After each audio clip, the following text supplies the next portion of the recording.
President Donald Trump এবং billionaire Elon মাস্কের বিরুদ্ধে সারা দেশে বিক্ষোভ অনুষ্ঠিত হয়েছে। বুধবার প্রেসিডেন্টস ডে উপলক্ষে 50-51 মুভমেন্টের ব্যানারে 50টি স্টেটের রাজপথে নেমে আসে সাধারণ মানুষ। গণহারে ফেডারেল কর্মী ছাঁটাই, নির্বাহী ক্ষমতার অপব্যবহার, অভিবাসন নীতির বিরুদ্ধে স্লোগান দেয় তারা। এছাড়া নিউ ইয়র্ক সিটি এবং লস অ্যাঞ্জেলেসে ভিন্ন নামে একই কর্মসূচি পালিত হয়েছে। প্রেসিডেন্ট ট্রাম্পকে অভিশংসনের দাবিও তুলেছেন বিক্ষোভকারীরা। দেশের প্রথম প্রেসিডেন্ট জর্জ ওয়াশিংটন এবং আব্রাহাম লিঙ্কনের জন্মদিন উপলক্ষে প্রতি বছর ফেব্রুয়ারির তৃতীয় সোমবার প্রথাগতভাবেই প্রেসিডেন্টস ডে উদযাপিত হয়। তবে এবারে ফেডারেল এই ছুটির দিনটি প্রেসিডেন্ট ডোনাল্ড ট্রাম্পের বিরুদ্ধে বিক্ষোভ প্রদর্শনের অংশ হিসেবে নো কিংস ডে হিসেবে পালন করছেন ফেডারেল কর্মীরা। 50501 মুভমেন্ট নামক একটি সংগঠনের ডাকে দেশের বিভিন্ন শহরে এই বিক্ষোভ অনুষ্ঠিত হয়েছে। People won't back down, no king, no crown. We the people won't back down, no king. এদিন সবচেয়ে বড় বিক্ষোভটি অনুষ্ঠিত হয়েছে ওয়াশিংটন ডিসিতে। বিক্ষোভকারীদের অভিযোগ, প্রেসিডেন্ট নিজের নির্বাহী ক্ষমতার অপব্যবহারের মাধ্যমে কংগ্রেসের অনুমোদিত তহবিল বাতিল এবং বিভিন্ন সংস্থা বিলুপ্ত করছেন। We're here because we're trying to protest the overreach that President Trump and Elon Musk are using to ruin our government and একই সাথে ইলন মাস্কের মতো একজন অনির্বাচিত ব্যক্তিকে সরকারের এসব গুরুত্বপূর্ণ সিদ্ধান্ত নেওয়া থেকে বিরত রাখতে কংগ্রেসের প্রতি আহ্বান জানান তারা। And I really wish that Congress would actually do their job as people are chanting and do something about the fact that this is an unelected citizen who has all this power of the government. কারো কারো হাতে president ট্রাম্পের অভিশংসনের আহ্বান সংবলিত প্ল্যাকার্ডও দেখা যায়। অনেক বিক্ষোভকারী মনে করেন পরিবর্তন অনেকভাবেই করা সম্ভব, তবে পরিবর্তনের নামে ট্রাম্প সব নিয়ম নীতি লঙ্ঘন করেছেন। There's a right way and a wrong way to accomplish change, and President Trump has broken every rule of appropriate democratic change in our society. একই কর্মসূচির অংশ হিসেবে অ্যারিজোনা, টাকসান এবং ফিনিক্সেও বিক্ষোভ অনুষ্ঠিত হয়েছে। টাকসানের বিক্ষোভকারীরা মনে করেন অপরাধীকে নির্বাচিত করলে সে দেশের মানুষের বিরুদ্ধে অপরাধ অব্যাহত রাখবে, এটাই স্বাভাবিক। এদিকে আইওয়ায় বিক্ষোভকারীরা স্টেট হাউসের ভেতরে প্রবেশ করে আইন প্রণেতাদের সামনে বিক্ষোভ করে, তবে এ সময় অনাকাঙ্ক্ষিত কোনো পরিস্থিতি তৈরি হয়নি। ওহাইওর কলাম্বাসের স্টেট ক্যাপিটালের বাইরেও বিক্ষোভ করেছে ফেডারেল কর্মীরা। তাদের সাথে সাধারণ মানুষ অংশ নেয় বিক্ষোভে। ক্যাপিটালের সামনে বিক্ষোভ শেষে মিছিল নিয়ে আশপাশের বেশ কয়েকটি সড়ক প্রদক্ষিণ করে বিক্ষোভকারীরা। এদিকে ক্যালিফোর্নিয়ার লস অ্যাঞ্জেলেসের নট মাই প্রেসিডেন্টস ডে শীর্ষক পৃথক কর্মসূচি পালন করেছে সেখানকার ফেডারেল কর্মীরা। অন্যদিকে স্টপ কিং ট্রাম্প বিক্ষোভ অনুষ্ঠিত হয়েছে নিউ ইয়র্ক সিটিতে। বিক্ষোভে অংশ নিয়ে ট্রাম্পের সিদ্ধান্তের প্রতিবাদের পাশাপাশি সংবিধান সমুন্নত রাখার দাবি জানায় বিক্ষোভকারীরা। সাবেক রিপাবলিকান কংগ্রেসম্যান চার্লি ডেন্ট বলেছেন, ঢালাওভাবে ফেডারেল কর্মী ছাঁটাই করে ট্রাম্প প্রশাসন ভুল করছে। সোমবার MSNBC-কে দেওয়া সাক্ষাৎকারে তিনি হুঁশিয়ার করেন, এই ভুলের খেসারত পুরো প্রশাসনকে দিতে হবে। এদিকে ন্যাশনাল নিউক্লিয়ার সিকিউরিটি অ্যাডমিনিস্ট্রেশনের ছাঁটাই করা 350 কর্মীর মধ্যে অনেককেই আবারও কাজে যোগ দেওয়ার নির্দেশ দিয়েছে প্রশাসন। তবে FAA এর কয়েকশো কর্মীকে নতুন করে ছাঁটাই করা হয়েছে। ট্রাম্প প্রশাসনের গণছাঁটাই কার্যক্রমের অংশ হিসেবে গত সপ্তাহে national nuclear security administration NNS এর অন্তত 350 কর্মীকে চাকরিচ্যুত করা হয়। তবে প্রশাসনের একাধিক সূত্র দাবি করেছে এদের মধ্যে কোনো কর্মীকে চাকরিতে পুনর্বহালের সিদ্ধান্ত নিয়েছে প্রশাসন। এরই মধ্যে তাদের আবারও কাজে যোগ দিতে বলা হয়েছে। এই বিষয়ে জানতে চাইলে অলাভজনক সংস্থা নিউক্লিয়ার ম্যাটেরিয়াল সিকিউরিটির ভাইস প্রেসিডেন্ট স্কট ব্রোকার বলেন, এই সংস্থায় যারা কাজ করে তারা প্রচন্ড মেধাবী এবং দেশের স্বার্থে বাইরে থেকে সর্বোচ্চ ত্যাগ স্বীকার করে। বিষয়টি মাথায় রেখেই প্রশাসন তাদের ফিরিয়ে আনার সিদ্ধান্ত নিয়েছে বলে মনে করেন তিনি। তিনি আরো জানান, NNSA দেশের পরমাণু অস্ত্র নিরাপত্তা দেওয়ার পাশাপাশি পরমাণু সন্ত্রাস প্রতিরোধ এবং নতুন দেশকে পরমাণু অস্ত্রের মালিক হওয়া থেকে আটকাতে গুরুত্বপূর্ণ ভূমিকা রাখে।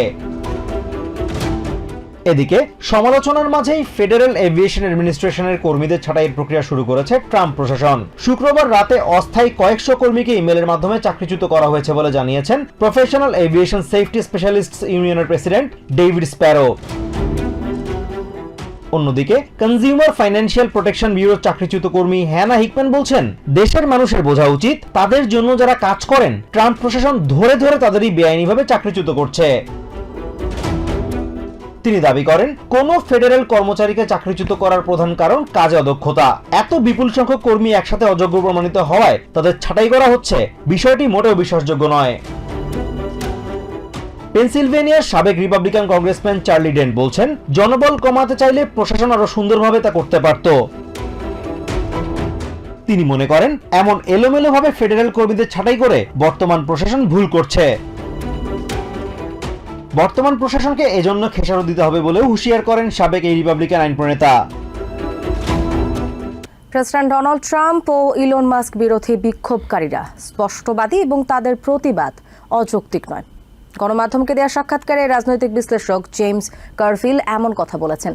তিনি আরও বলেন, নিউ ইয়র্ক সিটির মেয়র এরিক অ্যাডামস বড় মাপের অপরাধী, কারণ তিনি ট্রাম্পের কর্মসূচি বাস্তবায়নে সহযোগিতা করছেন।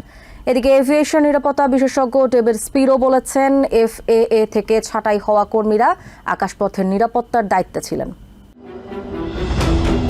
প্রেসিডেন্ট ডোনাল্ড ট্রাম্পের এজেন্ডা ও তার ঘনিষ্ঠজন বিলিয়নিয়ার ইলন মাস্কের বিরুদ্ধে দেশব্যাপী বিক্ষোভ অব্যাহত রয়েছে। বিক্ষোভে অংশ নেয় নারী বলেন, নির্বাচন ছাড়াই ইলন মাস্ককে যে ক্ষমতা দেয়া হয়েছে তা নিয়ে তারা চিন্তিত।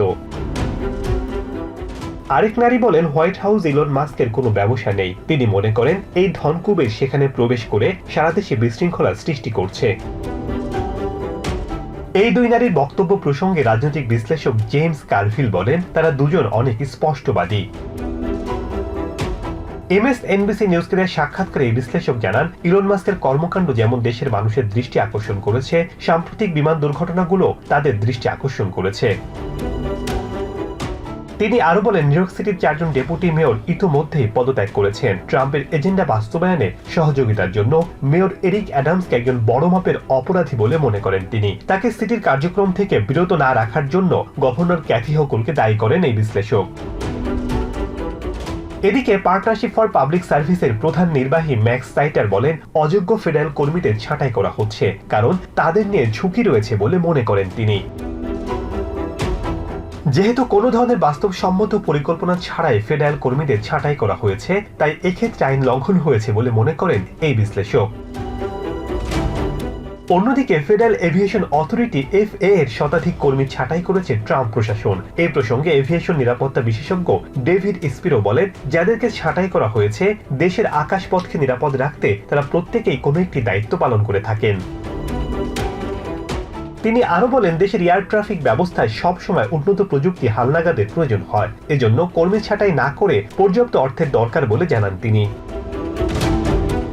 দেশজুড়ে ডোনাল্ড ট্রাম্প ও ইলন মাস্ক বিরোধী আন্দোলনের অংশ হিসেবে নিউ ইয়র্কে অলব্যানি ও ইউনিয়ন স্কোয়ারেও রাস্তায় নেমে আসে হাজারো মানুষ। এ সময় গণতন্ত্র ও সংবিধান সুরক্ষার আহ্বান জানান বিক্ষোভকারীরা। ট্রাম্প প্রশাসনের অভিবাসন নীতি এবং ইলন মাস্কের নেতৃত্বে ডোজের মাধ্যমে কর্মী ছাঁটাইয়ের প্রতিবাদ জানান তারা। সেই সাথে দেশের নীতি নির্ধারণের সিদ্ধান্তে মাস্কের হস্তক্ষেপকে অসাংবিধানিক দাবি করেন বিক্ষোভকারীরা। দেশে প্রায় 50টি স্টেটে একই দিনে একযোগে বিক্ষোভ কর্মসূচির নাম দেয়া হয়েছে 50-51। গণতন্ত্র ও সংবিধান রক্ষার আহ্বান জানিয়ে প্রেসিডেন্ট ট্রাম্প ও ইলন মাস্কের বিরুদ্ধে দেশব্যাপী এই মুভমেন্টের উত্তাপ ছড়িয়েছে নিউ ইয়র্কেও। সোমবার সকালে প্রেসিডেন্টস ডে উপলক্ষে অলবেনি এবং ইউনিয়ন স্কোয়ারে ব্যানার প্ল্যাকার্ড হাতে সমবেত হন হাজারো মানুষ। No kings on president day এবং সেভ আওয়ার ডেমোক্রেসি স্লোগানে মুখর হয়ে ওঠে রাজপথ। বিক্ষোভে অংশ নেওয়া কমিউনিটির বাসিন্দারা ট্রাম্প প্রশাসনের অভিবাসন নীতির কঠোর সমালোচনা করেন। সেই সাথে এই প্রশাসনের সাম্প্রতিক নীতিগুলোকে স্বৈরাচারী এবং গণতান্ত্রিক মূল্যবোধের পরিপন্থী বলেও অভিযোগ করেন তারা। ইলন মাস্কের নেতৃত্বে গঠিত department of government efficiency dose নিয়ে ক্ষোভ প্রকাশ করেন আন্দোলনে অংশগ্রহণকারীরা। তাদের অভিযোগ, এর মধ্য দিয়ে ফেডারেল চাকরি থেকে কর্মী ছাঁটাই ও জনসেবামূলক সংস্থাগুলো বন্ধের আশঙ্কা দেখা দিয়েছে। সেই সাথে ইলন মাস্ক দেশের নীতি নির্ধারণে যে ভূমিকা রাখছেন তা অগ্রহণযোগ্য আখ্যায়িত করেন বিক্ষোভকারীরা। এই বিক্ষোভ কর্মসূচিকে ঘিরে কঠোর নিরাপত্তা ব্যবস্থা গ্রহণ করে New York police department. Special counsel Hampton ডেলিঞ্জারকে বরখাস্তে সুপ্রিম কোর্টের নির্দেশনা চেয়ে জরুরি ভিত্তিতে আবেদন জানিয়েছেন প্রেসিডেন্ট ডোনাল্ড ট্রাম্প। রবিবার আপিলের মাধ্যমে দায়িত্ব নিয়ে প্রথমবারের মতো সর্বোচ্চ আদালতের দ্বারস্থ হলেন তিনি। সিবিএস নিউজ বলছে, মাস পার না হতেই অন্তত 70টি মামলার মুখোমুখি ট্রাম্প প্রশাসন, যার মাঝে 10টি কর্মী ছাঁটাই সংক্রান্ত। আইন বিশেষজ্ঞরা বলেছেন, নিজের নির্বাহী ক্ষমতা পাকাপোক্ত করতে উচ্চ আদালতে গেছেন ট্রাম্প। তবে বিশ্লেষকরা মনে করেন, জাস্টিস ডিপার্টমেন্টকে রাজনৈতিক উদ্দেশ্যে ব্যবহার করতে গিয়ে রিপাবলিকান প্রসিকিউটরদের বিদ্রোহের মুখে পড়েছেন অ্যাটর্নি জেনারেল প্যাম বন্ডি। গত 20 জানুয়ারি 47তম প্রেসিডেন্ট হিসেবে দায়িত্ব নিয়েই নির্বাহী আদেশের ঝড় তুলেছিলেন ডোনাল্ড ট্রাম্প। দেশের সীমানা পেরিয়ে সেই আঁচ লেগেছে বহির্বিশ্বেও। প্রশাসনকে নিজের মনের মতো ঢেলে সাজাতে ঢালাওভাবে ফেডারেল কর্মী ছাঁটাইয়ে নেমেছেন তিনি, আর তাতেই ব্যাপক হইচই শুরু হয়ে গেছে। এক মাস পার না হতেই ট্রাম্প প্রশাসনের বিরুদ্ধে প্রায় 70টি মামলা দায়ের করা হয়েছে, যার মাঝে 10টি কর্মসংস্থান বিষয়ক। সারা দেশেই ব্যাপক বিক্ষোভ চলছে। এর মাঝেই সবচেয়ে বেশি নজর কেড়েছে office of the special counsel Hampton ডেলিঞ্জারের বরখাস্তের বিষয়টি। কারণ তাকে ছাঁটাই অবৈধ বলছেন ডিস্ট্রিক্ট জাজ অ্যামি বারম্যান। সেই সাথে স্বাধীন স্বায়ত্তশাসিত প্রতিষ্ঠানে রাজনৈতিক হস্তক্ষেপে বিধিনিষেধ আরোপ করেছেন তিনি। এমনকি শনিবার ওয়াশিংটন ডিসির আপিল আদালত বিভক্ত রায় দিলেও বহাল রাখে নিম্ন আদালতের নির্দেশ। এবার কোনো উপায় না পেয়ে ডেলিঞ্জারকে বরখাস্তে সুপ্রিম কোর্টের নির্দেশনা চেয়ে জরুরি ভিত্তিতে আবেদন জানিয়েছেন প্রেসিডেন্ট। রবিবার আপিলের মাধ্যমে দায়িত্ব নিয়ে প্রথমবারের মতো সর্বোচ্চ আদালতের দ্বারস্থ হলেন তিনি। আইন বিশেষজ্ঞ বলছেন, নিজের নির্বাহী ক্ষমতা পাকাপোক্ত করতেই উচ্চ আদালতে গেছেন ট্রাম্প। তবে বিশ্লেষকরা মনে করেন, জাস্টিস ডিপার্টমেন্টকে রাজনৈতিক উদ্দেশ্যে ব্যবহার করতে গিয়ে রিপাবলিকান প্রসিকিউটরদের বিদ্রোহের মুখে পড়েছেন অ্যাটর্নি জেনারেল প্যাম বন্ডি। অন্যদিকে ওয়াশিংটন ডিসির ইউএস অ্যাটর্নি অফিসে ডিরেক্টর হিসেবে এড মার্টিনকে নিয়োগ দিয়েছেন ট্রাম্প, যা নিয়ে তীব্র সমালোচনা শুরু হয়েছে। আইনজ্ঞরা বলছেন, মার্টিন ক্যাপিটাল দাঙ্গাকারীদের পক্ষে আইনজীবী ছিলেন, তাই দায়িত্ব নিয়ে নিজের সাবেক মক্কেলদের মামলা খারিজের চেষ্টা করছেন। এদিকে ডিপার্টমেন্ট অব হোমল্যান্ড সিকিউরিটি শত শত সিনিয়র কর্মীকে বরখাস্ত করতে যাচ্ছে বলে খবর দিয়েছে এনবিসি নিউজ। সূত্রের বরাতে যেখানে বলা হচ্ছে, এই ছাঁটাইয়ের প্রধান লক্ষ্য জনবল কমানো নয়, বরং ট্রাম্প প্রশাসনের নিজস্ব এজেন্ডা বাস্তবায়নে এসব কর্মীকে বড় বাধা মনে করা হচ্ছে। এখন দেখার বিষয়, প্রেসিডেন্টের আবেদনে কতটা সাড়া দেয় দেশের সর্বোচ্চ আদালত। প্রেসিডেন্ট ট্রাম্প দায়িত্ব নেওয়ার পর দেশের দক্ষিণ সীমান্তে শরণার্থী প্রবেশ 93% পর্যন্ত কমেছে, এমনটাই ফক্স নিউজের দেয়া তথ্য উপাত্তে উঠে এসেছে। এদিকে অবৈধ অভিবাসন প্রত্যাশীর আগমন শূন্য নেমে আসায় স্যান্টিয়াগোতে একটি শরণার্থী আশ্রয়কেন্দ্র বন্ধ করে দেওয়া হয়েছে। ওদিকে অপরাধী অভিবাসীদের আর স্বাগত জানাবে না আমেরিকা বলে সাফ জানিয়ে দিয়েছেন হোমল্যান্ড সিকিউরিটি সেক্রেটারি ক্রিস্টি নোম। কয়েক মিলিয়ন ডলার ব্যয়ে এক বিজ্ঞাপনে নোম বলেন, বাইডেন প্রশাসনের ব্যর্থতায় দেশে নজিরবিহীন যে সংকট দেখা দিয়েছে তা থেকে উত্তরণে বলিষ্ঠ পদক্ষেপ নিয়েছেন প্রেসিডেন্ট। মূল্যস্ফীতি কিংবা অর্থনীতি নয় দেশের প্রধান সমস্যা অবৈধ অভিবাসী। তাই তো নির্বাচনী প্রচারণা চলাকালে রিপাবলিকান প্রার্থী ডোনাল্ড ট্রাম্প বারবার বলে আসছিলেন, প্রেসিডেন্ট নির্বাচিত হলে শরণার্থী বিতরণে স্মরণকালের সবচেয়ে বড় অভিযানে নামবেন। কথা রেখেছেন তিনি। তার বর্ডার জার টম হোম্যান ট্রাম্পের দায়িত্ব নেওয়ার আগে থেকেই ছিলেন প্রচন্ড আগ্রাসী। আর department of homeland security secretary চেয়ারে বসে ক্রিস্টি নোম রীতিমতো মারমুখী হয়ে উঠেছেন। ফলে দেশের দক্ষিণ সীমান্তে শরণার্থী প্রবেশ 93% পর্যন্ত কমেছে বলে ফক্স নিউজের দেওয়া তথ্য উপাত্তে উঠে এসেছে। নিউজ চ্যানেলটি বলছে, অভিযানে আইসের হাতে আটকের হার বেড়েছে 137%। অপরাধের ইতিহাস আছে এমন শরণার্থী আটকের সংখ্যাও দ্বিগুণ বৃদ্ধি পেয়েছে। ভয়ঙ্কর গ্যাংয়ের সদস্য বা দাগী অপরাধী দমনেও বাইডেন প্রশাসনের তুলনায় অনেক বেশি সফল বর্তমান প্রশাসন।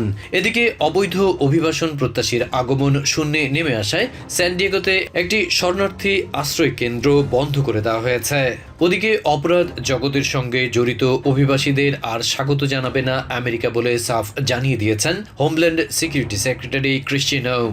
কয়েক মিলিয়ন ডলার ব্যয়ের এক প্রচারণায় নোম বলেছেন, বাইডেন প্রশাসনের ব্যর্থতায় দেশের নজিরবিহীন যে সংকট দেখা দিয়েছে তা থেকে উত্তরণে বলিষ্ঠ পদক্ষেপ নিয়েছেন প্রেসিডেন্ট ট্রাম্প।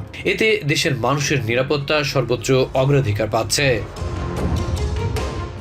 ওদিকে নিরাপত্তা বিশেষজ্ঞরা সতর্ক বার্তা দিয়েছেন, সীমান্তে কঠোর নজরদারিতে মাদক চোরা কারবারি কিংবা ভয়াবহ গ্যাংয়ের হামলার শিকার হতে পারেন বর্ডার পেট্রোল এজেন্টরা।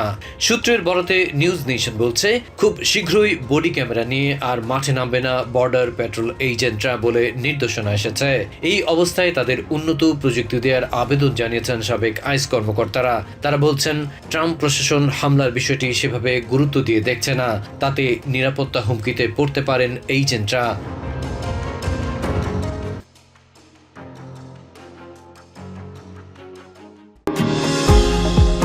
নিউ ইয়র্ক থেকে সম্প্রচারিত TVN 24 টেলিভিশন বিশ্বজুড়ে বাঙালির কণ্ঠস্বর।